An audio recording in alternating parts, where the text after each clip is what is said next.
Sex work will soon be legalized in the country.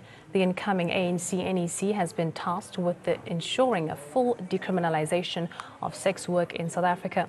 This announcement comes after the party initially rejected a proposal by a Gauteng branch during the party's national policy conference in July this year to have sex work partially decriminalized. Now, women's rights organizations and the likes of UNAIDS has been calling for sex work to be decriminalized as part of ensuring delivery of safety, security and good health to people practicing in this trade. Now, the 54th ANC elective conference, which concluded yesterday, has resolved to push for this change in the country's constitution and law. Currently, sex work carries a criminal penalties in the country, both for the supplier as well as for the client. There must be decriminalization of the sex workers, and that we must always be in line with what we have said as the ANC in the constitution of the country. Well, Siyabulela Gentile, the hashtag #NotInMyName_SA's Chief Executive Officer and co-founder, joins me this morning in studio. Siyabulela, good morning to you and thank you so much for joining us. Thank you very much. What's your reaction, first of all, to the NEC's decision to actually have sex work decriminalized? Yes, thank you so much. It's actually, it has been long awaited. We have discussed this issue over and over again, and even on the show here, I remember a few months ago, we're talking to Cindy about the very same issue.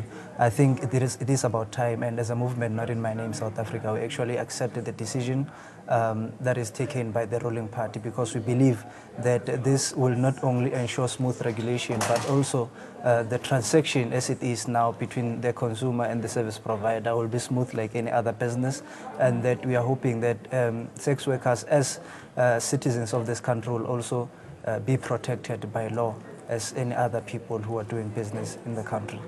Now, talk to us about the role that hashtag Not in My Name will be playing, in conjunction with government to also help enforce this rule. Yes, Not in My Name SA was founded not only to be an advocacy group against gender-based violence, femicide and rape culture, but also we also want to instill sense of activism amongst ordinary citizens in South Africa. So what we'll be doing is that we'll be putting pressure on the government to deliver on their processes and of course implement programs and strategies that will see this decriminalization being actually put into practice, that it does not end up just being a concept that was said at the end of a conference. So Not in My Name South Africa will always be there as an auxiliary to the programs that are existing with the government, and also we'll be having programs of our own that of course if the government is willing to come to the party, they can actually assist in terms of resources. Then we make sure that we keep the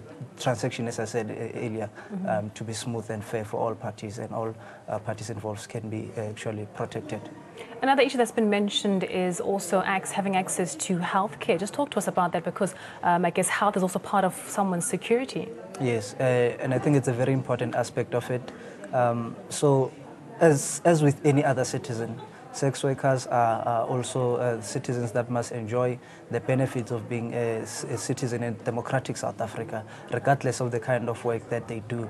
So it is very important that they get the very same benefits. This will also, we believe, that it will kill the stigma, that is attached to sex working. We believe that whoever is involved in this business will be able to go freely to the facilities of healthcare to actually get things like condoms and all other services that are available to them, in order that they can actually be safe, not only them, but also the people that they're providing their services to. So the issue of health is very important, and with decriminalization, we are very happy because it will actually make it easy and accessible for them.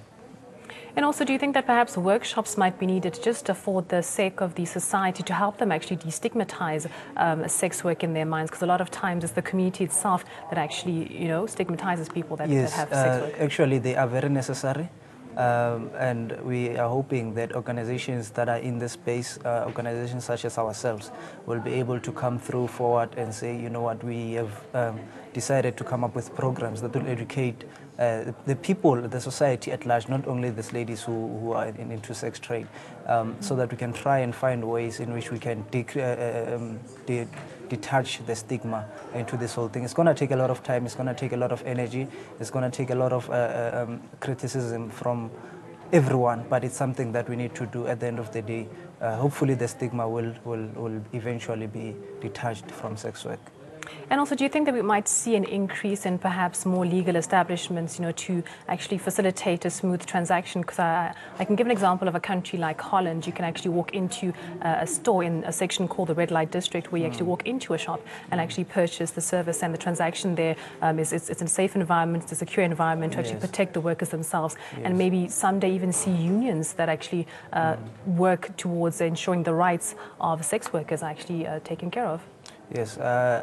I think that is where it should go, in fact. It's actually a good idea that you've given to unions to actually jump into this space now and find ways to actually assist the people that are involved in this space. So yeah, it is important that we get to that level, and also as any other form of business, I know it will sound wrong, but we aim to create employment. So if people do this willingly, because there's different reasons to why people do this. Some do it because they want to, some do it because of socioeconomic challenges. Is the only thing that they can resort to. So whichever one, we need to support, and we need to make all our services available to them, and make sure that we reach, like the example you just made now.